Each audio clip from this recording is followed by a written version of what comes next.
Hi everyone! We're going to do a quick example called clocks. So we started this in the previous example and we're just going to continue. So right now we just have the numbers being drawn. Now we're actually going to draw the hands too. So this just draws a little outline rectangle, and here we find the width and the height based on how big our clock's going to be with these four inputs, which are just the top left and bottom right of our bounding area.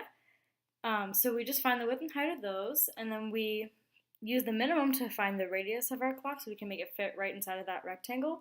And we basically take the average of the x and y coordinates to find the middle.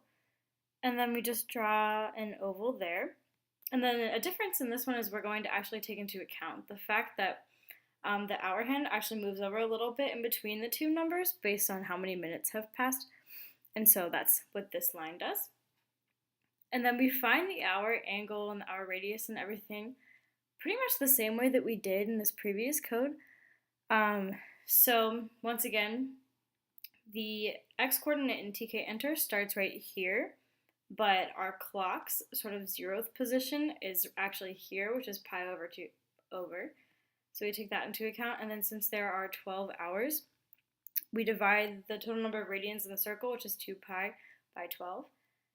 And then our hour radius is going to be half the size of the original radius, and then we just draw lines from the center to our hour x and y, which we find using cosine and sine.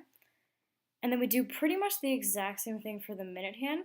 However, instead of dividing by 12, we now divide by 60 because there are 60 minutes in an hour. And then our radius is a little bit longer because the minute hand is longer than the hour hand. We do the exact same thing where we find the x and y positions with cosine and sine, and remember that we subtract for the y because up is down in TK inter. And we do the same thing where we draw a line from the center to our x and y coordinates for the minute hand.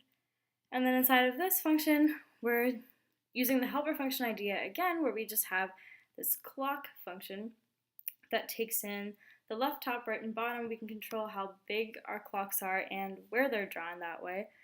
And we just draw a whole bunch of them with these two for loops. So you can see that right here. And they all have different times too because we can put in the hour.